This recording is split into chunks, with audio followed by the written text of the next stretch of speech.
Hello, listeners, and welcome back to another episode of FF Plus, your spoiler-free outlet for movie reviews, entertainment recommendations, and discussion. I'm Aaron, and with me, as always, is my co-host, Coles. What's up? What's up? He's here. He's recovering from having his wisdom teeth out as an adult, going through some pain. We had to miss one of our most anticipated screenings this week, unfortunately, because my man was hurt, and I decided to, in solidarity, stay with him and just skip it.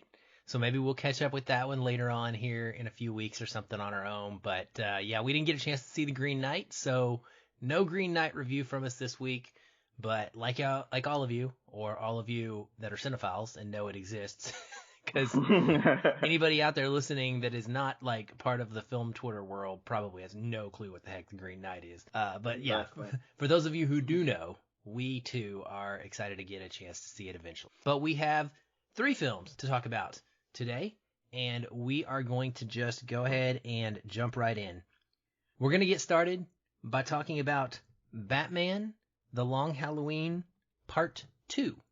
If you'll remember, we covered Part 1 of this back about a month ago when it released, and so here we are covering the finale. It stars the voices of Jensen Ackles as Batman, the late Naya Rivera, Josh Duhamel, Billy Burke, Titus Welliver, David Dastmalchian, Troy Baker, Amy Landecker, Julie Nathanson, Jack Quaid, Fred Tatasciore, and Alastair Duncan. It's directed by Chris Palmer, written by Tim Sheridan, and based on characters by Bob Kane and Bill Finger. What's it about? The reign of terror wrought by the Holiday Killer continues in Gotham City. With each calculated crime, the stakes rise as tensions boil over between the Falcone and Maroni crime families. I love how that rhymes. Falcone and Maroni. As Batman, James Gordon, and Harvey Dent race to solve the deadly puzzle, a breach at Arkham Asylum brings villainous players into the game. All right, Coles, so our feelings on Part 1 were that we both agreed that we liked it. We didn't love it. We thought it was good, not great. It's fine. So get us started with what you liked about this Part 2 of that story. There is a question that gets posed to one of the characters in this film early on, and it talks about, can a man live 2 lives? And what we're dealing with in this film is that a lot of people are living double lives, or have secrets and revelations that haven't been exposed to the public. They're carrying on one image, around everybody else. And then outside of that, they have another face. We see that, of course, with Two-Face Harvey Dent, because that's what he's known for. He's known for being the guy who has one side of him that's this guy who wants to get justice the right way. And then there's another guy that eventually falls off the rails and gets justice in a vigilante, kind of dangerous way. And then we also see in this film that Batman, he has to deal with the fact that his family had dealings with the Falcones. When he was a kid, he has to deal with that secret. Knowing that his parents, they were great philanthropists. They did a lot of good for the city of Chicago. But also, they had a business relationship with a guy who's a known criminal and a thief and a murderer. And then, we also deal with, I'm not going to spoil it, but there is an element of Catwoman's story where we get to see that she has a secret. She has a revelation that she's been hiding all these years. And this film deals with that in a good way. It's a slow burn. It's more slow burn than Part 1. If you're expecting for a lot of the thrills and action of Part 1, you're not going to get that until the second half, which kind of factors into my dislikes. I love the voice acting. The voice acting is still great. Still carries on a high mark from Part 1. The animation is beautiful, especially the scenes where we see Poison Ivy early on and towards the second half of the film, where she has these hallucinations, where she gets Batman under her spell, and then she takes him to this world that's like full of flowers. It looks like when Dorothy and Scarecrow and the Tin Man and the Cowardly Lion are going to Oz, and they're in that field of poppies and everything. That's what it looks like. But the animation here is just bright, it's vivid, and it really feels like a dream. And it's Batman under this woman's spell. He doesn't know how to get out of it. And also we see a revolving door of villains. We get Joker, we get Penguin, we get Mad Hatter, we get Calendar Man. We get Poison Ivy. We get all of these famous nemesis of Batman who make an appearance in this film, and I love seeing that. Now, the way that they're used is very minor, and they don't really add too much to the story, but it's great to see those characters because I love them. One thing I love about Batman and his story is that he has great nemesis to fight against, and they make an appearance in this film. That's all I can really give for this film, because my dislikes are really going to get more into why breaking this story into two parts was a bad thing. Yeah, no, I feel you. We'll get there pretty quickly, I think. I agree. The Rogues Gallery of Batman is, in my estimation, hands down the best in comics. I think that nothing and no one has anything that can really rival it on that scale. And so anytime you get a film or a story that like lets them all loose into it at one point, that's a lot of fun. It really is exciting. And I think that they did a pretty good job of what could have been a disaster of overkill with like all these different villains. They integrated them pretty well. They didn't use too much of any one villain. And the ones that they did have a little bit longer scenes with, I really appreciated. For example, the film kicks off, and I honestly think it's probably the best 10 to 15 minutes of the movie is the very start of the movie, which that's not good ultimately. But Poison Ivy, who is one of my favorite villains, I love the way that she is brought into this story. It starts with her and Bruce having an interaction. Catwoman ends up coming into this. There's some great fight scenes, and I love it. I just think it's really well animated, and it makes me get excited to be back into this story. Then the film starts to drop off, and it gets kind of slow. The things that I like throughout, I still love the animation and the design, that gritty nature of this story. I think it looks really good and unique. I love the Scarecrow fear sequences. There's like a different animation style we go into for Scarecrow's fear stuff, and it's pretty terrifying, to be honest. I think it's really well done. The Harvey Dent origin story, I think, is handled pretty cool here. It's really similar to what we saw in The Dark Knight. So now, I mean, that's okay. The Dark Knight is in and of itself, an adaptation in many ways of many different Batman stories, and that's why. But we like see the ending of The Dark Knight almost replayed. There's some dialogue in this that's like, your people who didn't know that this story was out first are gonna think that maybe this copied Christopher Nolan's movie. This is one of the issues with comics that I have myself, is unfortunately there are so many things out there and so many different kind of iterations and versions of how characters have interacted over the years that everything feels like it's copying something. You can't really do a character new anymore. It's already been done, and it's just you could always be like, oh, well, it was done better this other way. But I like what we got and how it was done in this film. I think it played out really well. I don't have a lot else to say, honestly. Oh, fantastic fireworks animation. I do want to point that out. So I used this shot in the thumbnail for this episode. If you're seeing it on social media posts, there is a moment in the middle of the picture where Bruce and a whole bunch of other folks kind of meet up at the pier during a carnival, and there's just this great fireworks scene. And I think it is absolutely gorgeously animated. It's just really, really pretty, and I think that I haven't seen fireworks drawn this way before, quite like this. So I like that a lot. And the fact that Bruce is dealing with trauma is a good story to explore. I mean, I love the Long Halloween graphic novel. I love it. And it's because of this. He's dealing with these issues, and it's rough, man. You get to see him really, really fight it hard and not be over his parents' death. And that's how it should be for his character. All right, with that said, I'll let you kick us off on what you didn't care for about this second part of the adaptation. This is one of those stories that would have been better off just going ahead and combining them both for one feature-length film. Part one felt like the great appetizer. You go to Applebee's and you get them onion rings or you get some chicken wings and everything, and you start off pretty well. And then you get to your dinner. Now, maybe your dinner might be overcooked. It may not be the right order. But it's still decent. It's still okay. You're still going to pay for it. But it's not as appetizing or fascinating as what you first got. And part two, it's a slow burn, like I said, in my likes, which I'm fine with that. But it feels like a drop off from the first film, from an excitement level. There's not really too much memorable or exciting in this film.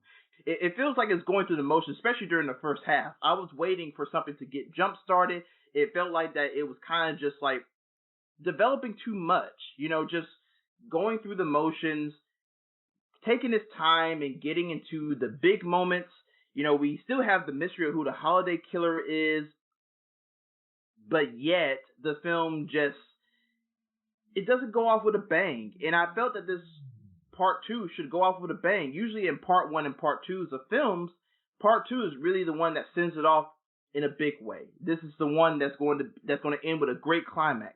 In this one, I mean, yeah, you get a few surprising revelations, and then you find out who the holiday killer is, and you end up getting some more double twists and everything like that.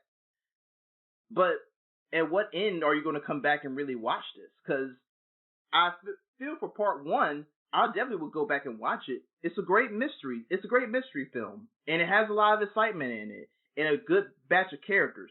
And for this film, you have the revolving door of Batman villains, but they don't really do anything outside just cause a little bit of mayhem, and then boom, they're just gone. And it doesn't really translate into anything that is worth going back to. I mean, if you have the graphic novel, then yes, go and reread that if that's your favorite. But these films, part two, it feels like an epilogue in a sense. It doesn't even feel like it's part of really this continuing story. Part one sets it off. Part two kind of feels like it's going through the motions, and it doesn't really leave anything for me to really take away from. I mean, it's fine. It's good, but you want more from this, and you don't get that. Yeah, I'm not a fan at all, and I'm not going to beat around the bush and waste too much time on it, honestly. I think that, like I said, the best 10 to 15 minutes are up front, and it's got major pacing issues after that. It drops into a you called it a slow burn? Yep, and it is not what you expect from this animated movie, and not what you expect having watched the first film. And so there's nothing that I mind about a good, well-paced detective story, but it gets very boring and very, very dialogue heavy. Part of the problem, I did not rewatch part one before I watched this, and there is nothing that really reintegrates you into what was going on. I mean, there's a piece of dialogue that says basically, hey, 3 months later, this is where we're at now, but it doesn't really feel it's such a drama heavy slog that to cut out everything that came before and not tie them together more consistently, it's hard. It boils down to this. It's too long. It's not as well paced as the graphic novel, which is immaculate. And it should have been about a 2-hour long animated movie. Would have cured the pacing issues, which would have solved all of my problems, really, because I loved the animation style and I like the characters and I love the story. I just think they stretched it out too much. And honestly, I can't help but have that play into my attitude as well when I'm watching this and I'm thinking about $40 worth of content here. $40 to watch these two movies because they weren't rentable. They're just, you got to buy them straight up. It's egregious in my opinion. It's kind of gross. And so it's a 3-star movie for me. It's a good movie. It's fine. I like it, but I could never in a million years like it in reference or in context of it costing $40. I don't like it. You know what I mean? And so it was just really frustrating for me. I also want to say that this is not necessarily a dislike. I didn't mind it, but I think that some people will consider it a dislike. There is a considerable change to the way that the ending plays out and who is revealed to have done what when it comes to the holiday killer. So if you're a fan of the graphic novel, as many people will be going into this as, you can expect a situation that's similar that they've done with several other Batman films recently. They did this with The Killing Joke, and they've done it with did it with Hush. They've changed the movie so that it can be a surprise, so that people who love the graphic novels won't know what's coming. Listen, I don't mind it. I haven't minded it personally either time, but part of me says, stop it, DC. Like, people want you to adapt these stories because they love the story. Like, they don't need you to change it, right, to still love it. And so it's kind of, I can see that really bothering some folks. So I just kind of want to put it out there. Just be ready. Just be mindful that it's not going to be quite the same thing that you expected, and don't let that ruin your experience if you can. I also want to point out real quick before we wrap up the bonus features. I got a chance to review this disc as always. Thank you big time to WB and DC Animation for sending us this Blu-ray disc. I don't think it's 4K. I think it was Blu-ray. And giving a chance to go through the disc. Much like for part 1, this is a pretty bare bones release and a little disappointing, honestly. Again, kind of throw all this stuff into one package, double the special features. It would have been a lot better, but there's no commentary or behind the scenes stuff, and that really kicks it down a notch for me. When we're talking special features, the DC Showcase short film in this one is Blue Beetle, and it's an old Blue Beetle, so it's not the newer Blue Beetle that is a Latino young man. That's the third iteration. I think that's what we're getting a new TV show or movie about. I can't recall, but I know there's some Blue Beetle project in the works. But this one is a character named Ted Cord, and it's basically like a 1960s Saturday morning cartoon style, and it's really goofy, and it's really fun. I liked it a lot, and I say this almost every time we talk about these short films, but I love discovering these characters from the 60s and 70s and the 50s and stuff that I never knew existed, and so I get to meet this villain called Dr. Spectro, a faceless hero called The Question, and several other people. And so the story is kind of like whatever, honestly, but the dialogue is really great and funny. And the best compliment I could probably give this short is that I would watch an entire series, like a TV cartoon series based on this. I thought it was really good and would be fun. So that has that going for it. There is a sneak peek on this one about the next DC animated movie, which is going to be called Injustice. So I'm guessing it's going to be Injustice based on the video game series and that storyline, which heck yes, I absolutely love the storyline in the Injustice video game series. I didn't watch it because I don't need to see it ahead of time. I'm excited already. It also has previews, or I guess flashbacks is what they call them, for The Dark Knight Returns Part 2 and Batman Hush. DC always promotes their movies backwards in these. I don't know why they do that. And then they have a couple of more episodes from Batman the Animated Series, which has become a normal thing for them as well. These two episodes are Two-Face Part 1 and Two-Face Part 2, which, make a lot of sense considering the plot of The Long Halloween and how integral Harvey Dent's story is to that. All right, so this will be available digitally right now, Celeste, to buy. We don't know when it'll be available to rent. It usually takes a while. So $20, you can pick up Part 2. What do you think? Should people do that, or should people wait? Wait for a deal. That's all I can say. Just wait for a deal for both of these films. I mean, this is not something that you should go instantly on day one, just immediately pick it up. No matter how much of a big fan you are of the graphic novel, just take your time and wait for a deal and get it then if you really are invested in these films. But I couldn't recommend it at full price.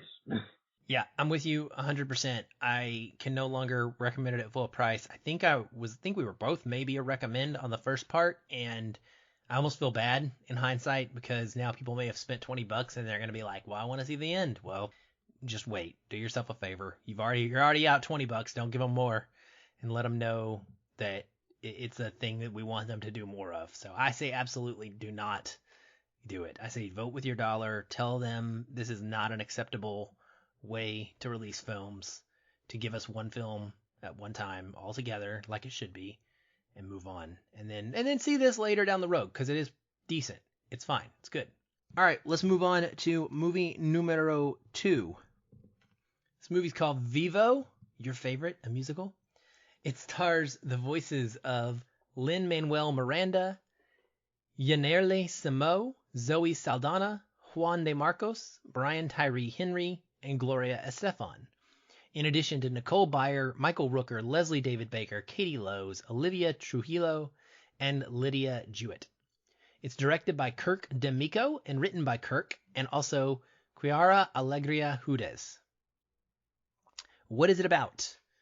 Vivo follows a one-of-a-kind kinkajou, that's a rainforest honey bear, is what it's called, voiced by Lin-Manuel Miranda, who spends his days playing music to the crowds in a lively square with his beloved owner, Andres. Though they may not speak the same language, Vivo and Andres are the perfect duo through their common love of music. But when tragedy strikes shortly after Andres receives a letter from the famous Marta Sandoval, inviting her old partner to her farewell concert with the hope of reconnecting, it's up to Vivo to deliver a message that Andres never could. A love letter to Marta written long ago in the form of a song. Yet, in order to get to Marta, who lives a world apart, Vivo will need the help of Gabi, an energetic tween who bounces to the beat of her own offbeat drum to fulfill his owner's wishes. So, I was a little nervous going into this because you're not always a musical guy. You're not a genre you tend to gravitate toward. I was hoping, since it was animated, that maybe it would go down a little easier for you. So, was there anything that you actually liked about this one? Fingers crossed. To tell you the truth, I'm impressed. Woohoo! All right. And that is saying a lot, given that it is a musical. And for me, my apprehension to musical is not because I think that all musicals are bad. I mean, I'm pretty sure that there are great musicals. Like, I know your love affair with La La Land and, your recent love affair with In the Heights. I'm pretty sure that those are great films. But for me, I've never been a song and dance kind of guy. Me sitting down in the theater for 2 hours watching it, it's not something that entertains me. Animation does make it easier for me to swallow. And the one thing, if I could take away anything that makes this film great, is its message. This film's message is about letting people know how you feel about them, because you may not get another chance. The beginning of this film, we deal with this guy, Andreas. He's an old man, and he had a woman that he loved, many, many years ago, but he never got a chance to tell her how he felt because he was afraid that if he did, it would keep her from chasing opportunities that she had been working hard for. And it's kind of left him with a little bit of regret. And, he wants to have a chance to finally give her a song that he wrote for her and sing it with her and have the special moment and really show her his feelings. And oftentimes we don't tell the people who we care about how much we care about them and love them and how important they are. There's a saying that goes, hey, give people their flowers while they're here. Because life is random. Life is chaotic. We never know. Tomorrow's not promised to any of us. We never know if we're going to be here tomorrow. We never know what's going to happen to the people we care about. It's something that we can't predict. So this film is teaching you about, if you have a chance, tell somebody that you love them. If you have a secret crush or affection for somebody, what's the worst that someone can say? No? Just tell somebody, how you feel, because you never know. They may be feeling the same way. And if they're not feeling the same way, then it's a burden that's off your shoulder, and you don't have to worry about that. Another message of this film is about how music is life.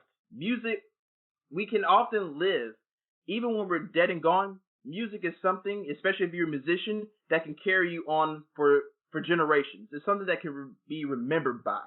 And there's a lot of great music in this film. I don't want to butcher his name. So how do you pronounce his name? Lin-Manuel Miranda? Manuel. Close. So yeah, good enough. Okay, so I'm going to say Manuel. That's how I'm going to designate him for this. So Manuel, I've recognized his talent for songwriting. He created Hamilton, and he recently did In the Heights, and he also did songs for Moana, which is one of my favorite Disney films. So the man has a knack for writing songs, and once again, he does a good batch of songs for this film. And, you know, there's a lot of Cuban flavor in them. There's a little bit of hip hop. There's some little punk aesthetic to it. And it's music that makes you groove. You know, it's very catchy. And they also tell the story of each of these characters. One of the characters named Gabby, you know, there's an early song where she says she marches to the beat of her own drum. You know, she's different from everybody else. You know, she's a one of one. And while it may be to her detriment that she really only is looking out for herself, she's not willing to make friends, it really shows you about who her character is, who her personality is, and why she has the interests and abilities that she has. Because she really feels that she is different from everybody else, and that she's trying to live her life in a way in accordance to her beliefs. And that's great character development as best as you can get it. That's as best as a monologue. Like, nothing more entertaining than having a song to describe that. Also, I love the animation. Whoever they have at Sony Pictures Animation doing the work, who are in the offices, who are in the labs doing these films, keep those people, because the animation in this film is gorgeous. And I noticed you said before, earlier today, we were talking about it, that Roger Deakins was an animation consultant for this film. So I already knew going in, like, I expect nothing less than great. And it's brilliant. I mean, there are a few moments in this film where I was just really dazzled by the way it looked. Towards the end, when we get to the city of Miami, and just seeing the neon lights and seeing all the exciting color palette that's being used, and it just really wows you. It just feels almost like an amusement park, and it really does a good service to the city of Miami. Because Miami is not a town that you just go in, you just settle down and just do ho-hum stuff. No, Miami is like a party city.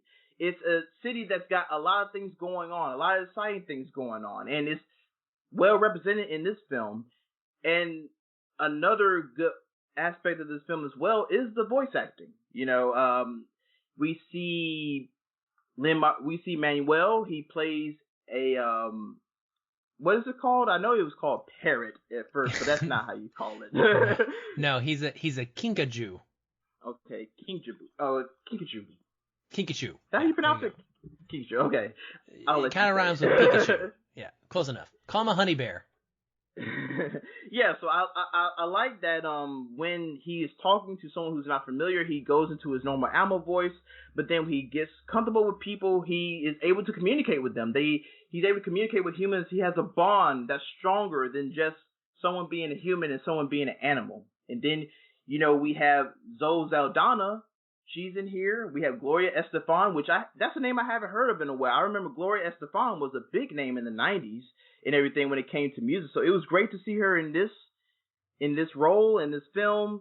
And all around, I'm just really impressed by this film, and I didn't think I was. And I think that Sony Pictures Animation, I think they have the chance to be a new power when it comes to Hollywood. And if that wasn't evident by Spider-Verse, I mean, they've already made two great films this year. They made The Mitchells versus the Machines, and now they've made this.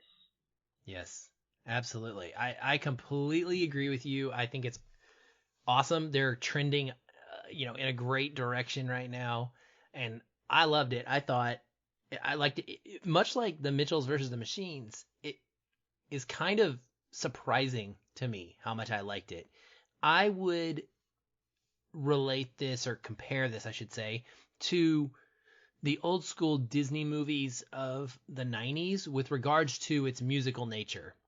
Not in its styling, but those films were true animated musicals, right? Song after song after song. This movie is song after song after song. It's not just an animated movie with one or two. There's like 11 songs he wrote for this, and it's a frequent component of this movie and this story is these different musical styles. They are absolutely Lin-Manuel Miranda. Like, he started working on this after In the Heights. So, it's before Hamilton, at least some began before Hamilton. Those beats, those rhythms, those lyrics, and the way that they come out, it's Hamilton. There are like melodies in this and things that like sound just like songs that you're familiar with. The way those words roll off of his tongue, you're very familiar with it. I think that that's a pro for me. I can understand that some people, I think I talked about this during Patrick and I's In the Heights episode. Some people might find that as a negative at some point, like, oh my gosh, she only does the same thing. But if people absolutely love the thing you do, not everybody has to be this person who reinvents themselves all the time, right? Not everybody's Taylor Swift with a different kind of album every single, time she comes out with something, or Kanye, who is constantly, because I got to put them together. Like people who come out with different types of music all the time. He does a thing and he does it exceptionally well, and it works really greatly in this film in particular. I think the music is just so good. I was really captivated by it. I also love the emotional story. You did such a great job of explaining what was so meaningful about it. The relationship between Vivo and Andres is just absolutely touching for however brief it is. But like, if you love a pet, you kind of can relate, I think, to this owner and pet friendship that feels like something unique. And then when Vivo gets onto his little buddy cop movie journey with Gabi, it's a hoot. I mean, they're both really funny.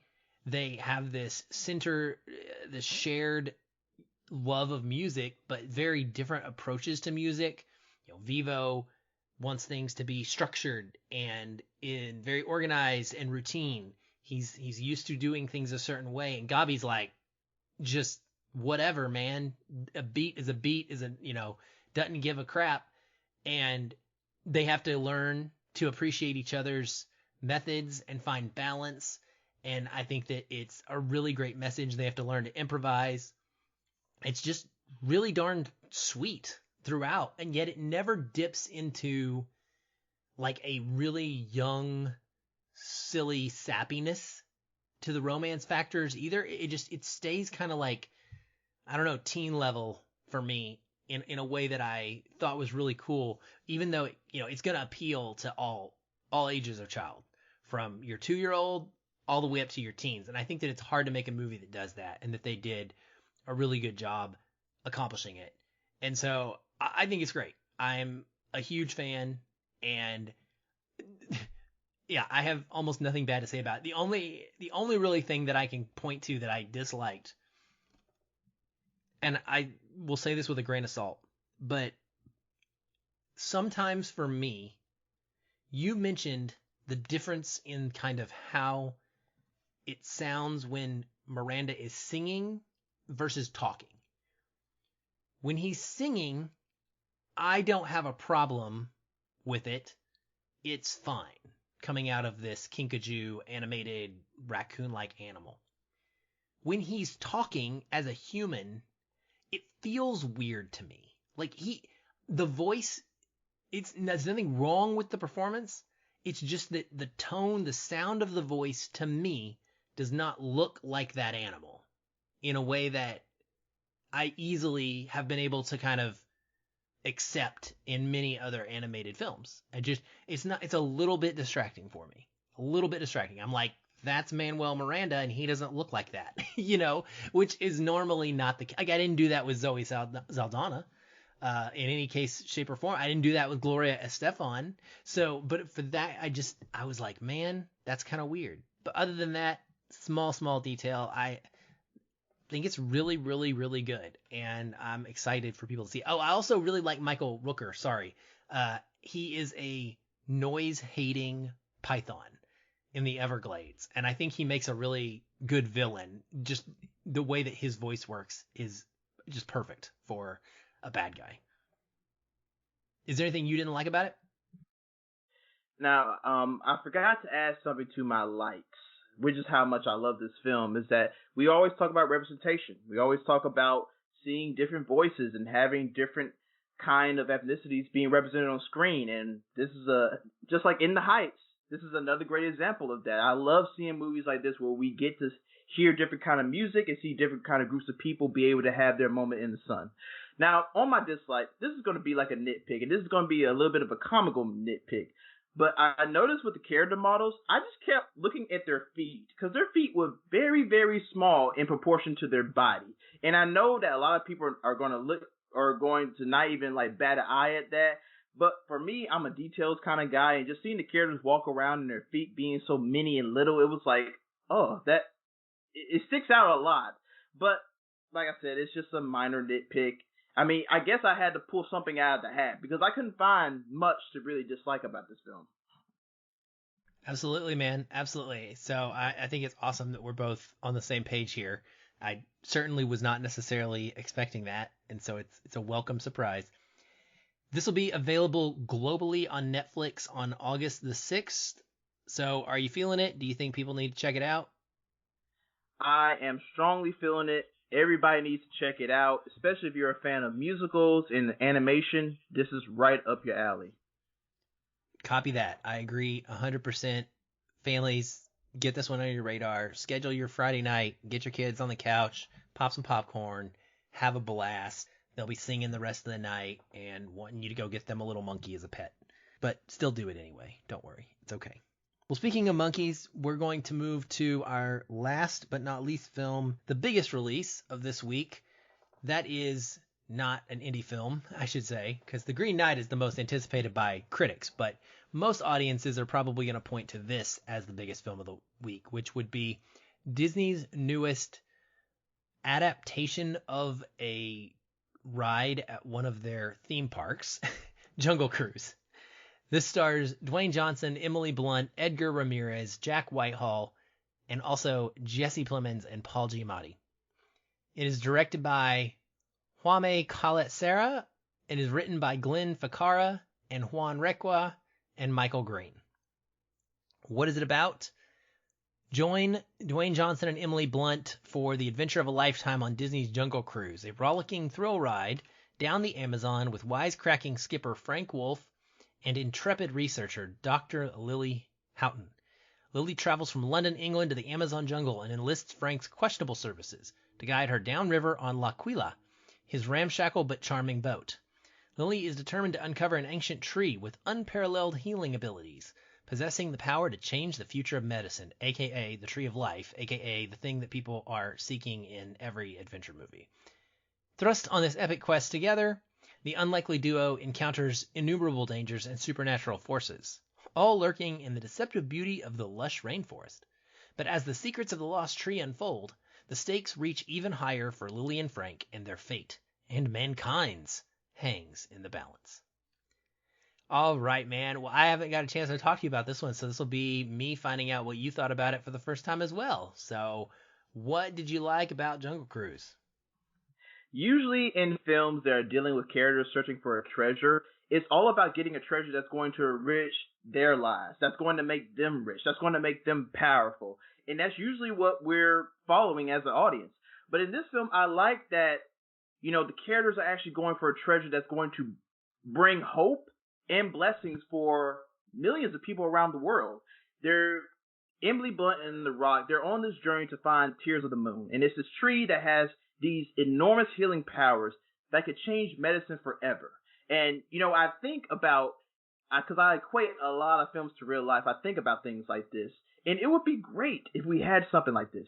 Something that could be able to give medicine and give healing to people who may not be able to afford health insurance, who may be in a situation to where they are dealing with a chronic disease and they don't know where to go to, where to turn to get a fix for it. And I love that the get in this film was based on helping other people. And that leads me to Emily Blunt's character. Emily Blunt, she's one of my favorite actresses. I love her. And I think she's good. She's good in this. But I love her character. Her character, she's not just an adventurer and a girl who's all about trying to get the treasure, but she's all about helping people. She's very compassionate. There's a certain area in this film where she gets to explain to The Rock about what she's doing this for. Like, it's not for her being greedy or to have fame or to have her name in the newspapers. It's all about helping other people, which anybody can get behind that.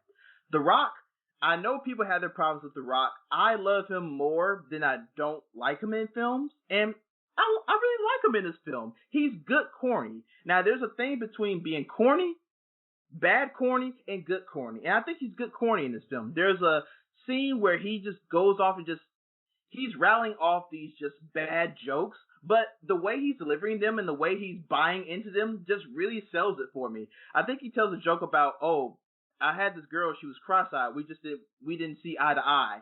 And she's like, oh, I think she had a guy that was on the side. Like, I know other people would think like that's a lame joke, but the way he sells it, it works in this film. And his character, I'm not going to spoil it, has an important meaning to the journey of this film, which is going to pay off for a lot of people, so I'm not going to spoil it. But he has a dramatic turn, which impressed me. I love the world building. I love that we're going down the Amazon River. We often don't see too many films where we get to see the Amazon River. And that's one of the most fabled rivers in the whole wide world.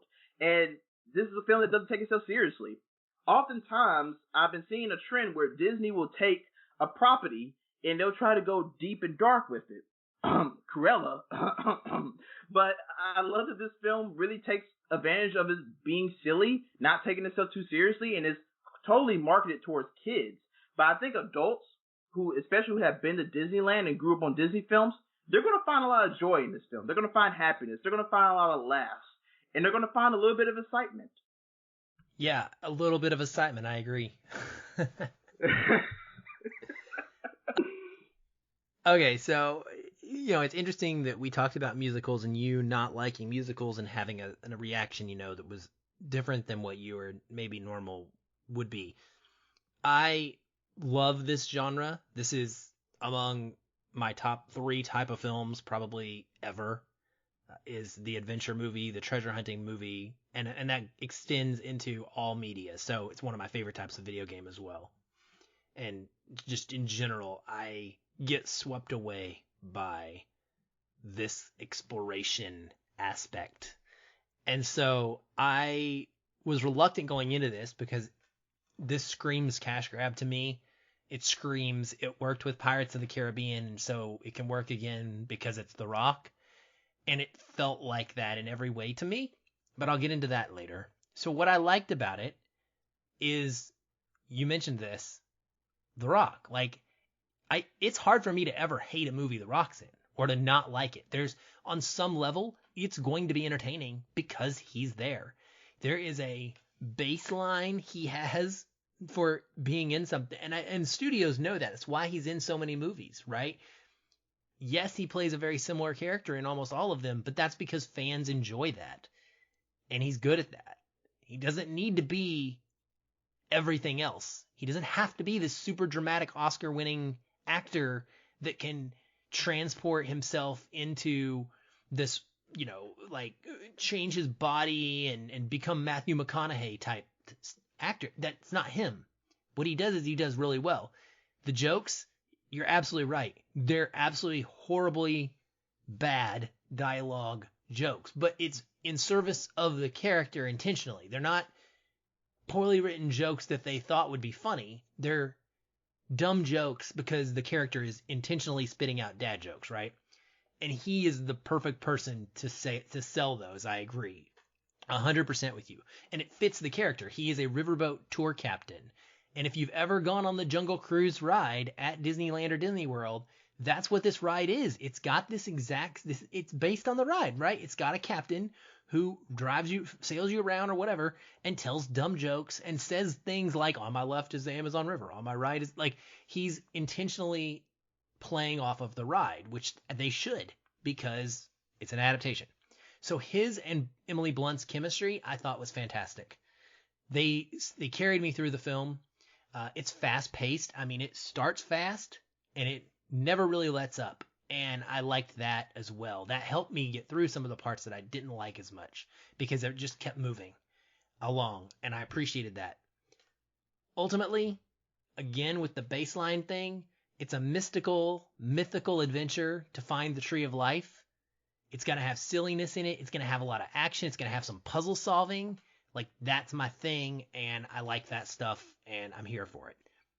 There is one absolutely really, memorable sequence in the film, and it is part of that character development piece you were talking about for The Rock's character of Frank, and maybe he has some traits that we are not privy to for most of the movie.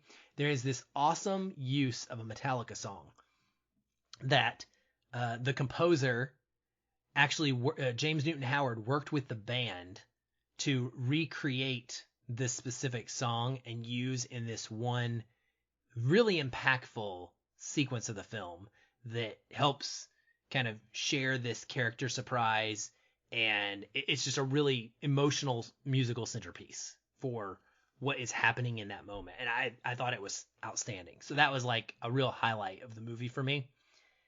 And, you know, for better or for worse, this is definitely trying to set up a new mystical universe like Pirates of the Caribbean. It's got some ghosts and curses, and it is very, very similar. Okay. You're going to see in all of these different reviews, people writing about how it's The Mummy, it's National Treasure, it's Indiana Jones, it's Pirates of the Caribbean. It is. It's all of those things. And I'm going to go ahead and real quickly get into my dislikes because it's trying so hard to be all of them, and it's nowhere near as good as any of them. Because it's trying so hard to be all of them, it doesn't really have an identity of its own. That one really cool character development aside that keeps it interesting and above water, pun intended, it's just so much of the same. It's like, oh, that they're pulling that from African Queen. They're pulling that from that moment in Indiana Jones, and like so much of it is Pirates of the Caribbean. It's not even funny, or The Mummy. So that was distracting to me, unfortunately, in a way that was not positive. I do not understand how Disney is a company that makes so many incredible movies for the theaters and has so much money, Celeste, and they cannot put out movies with good special effects. I do not get it.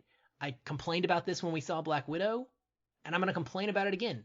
There's no excuse for it to look this bad. There are TV level special effects in this movie. Why? It's unacceptable to me. It just doesn't make any sense. That really bothered me. I just don't understand why they have so much problems with their CGI. I also thought that the villains were completely just too over the top.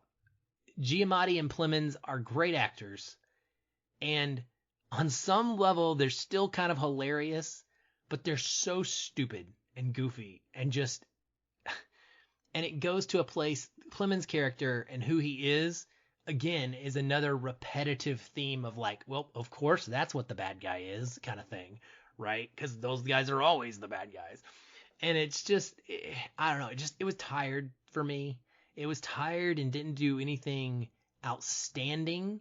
And so it was just, I kind of sat through it and I was like, yeah, that was fine. That was fine. It was okay. And I want so much more out of this genre, and I have high standards, and so it didn't really hit those for me.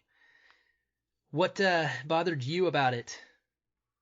Well, since we're going into the characters, let me give my little spiel on Jesse Plemons.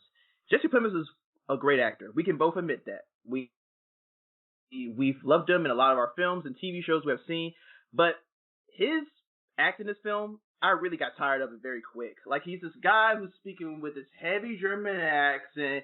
He's very bourgeois and very high class, and he's all about, you know, he's really just built up just to be a villain in name. But he doesn't really have any personality traits or any dynamic sense to him. I mean, he's just a guy there who's just meant to be the nemesis, and then you already know what's going to happen to him by the end. I mean, it just really just leaves you kind of boggled why he's even in there at certain points. The same thing can be said about Jack Whitehall's character. I mean, he plays the brother Emily Blunt, but they give him some bad lines to say in this film. Like, the moments that he's meant to be funny, he's not funny at all. There's a point where he says something where a guy is telling him, like, why are you sweating or something like that. He's like, oh no, I'm not intense sweating. I'm not doing sweating. He says something like sweat. And I heard a rim shot far away when he said that.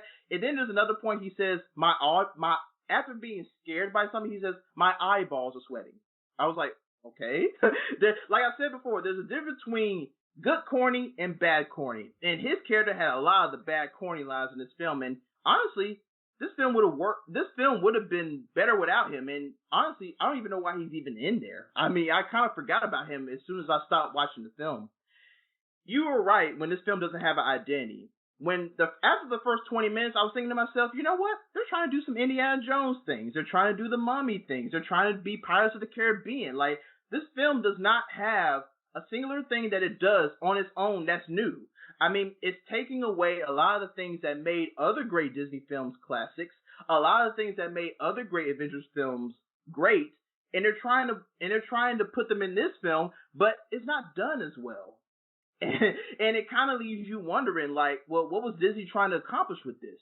Were they trying to just take advantage that they had Emily Blunt and The Rock, two of the hot street actors that we got right now in Hollywood, and just put him in the film and hoping that it was going to be, that people were going to love it because they were in there and not working on anything else? And once again, man, Disney, you have $1 billion. Mickey Mouse built Disney. I mean, you have a legacy. You have this treasure chest of money, and you still cannot figure out how to do visuals right. I mean, when you see the animals in this film, like the toucans, and you see the lions and stuff, and when they're standing next to human characters, it's obvious just how bad they look. Like, it borders line on being uncanny at times, and just very putrid. Like, the way the lion, like, his mouth moves when he roars, and just the way he's moving around the boat and everything, I was like, I can honestly go right now and go put on Life of Pi and watch a better designed lion than what is in this film. That film is probably made for less than what Jungle Cruise is made for. And it really just is bothering me a little bit. And I'm wondering if this is going to continue to be a trend. And if this is a trend, then Disney needs to figure something out, because I'm going to continue to call it out every time I see it. Their visual effects work is not good, and it's not up to par to what their standing is in the industry. And another thing is that outside of the treasure and the emotional relevance of that, this story is just a half-baked adventure tale. Like, it's just something that you would read in a 10-cent book that you would pick up from Barnes and Nobles. I mean, it really just hits all the major beats of an adventure story and doesn't, like I said before, it doesn't do anything new. And it's something that I'm fine with. I enjoyed it for what it was, but I'm not going to go back to this at all.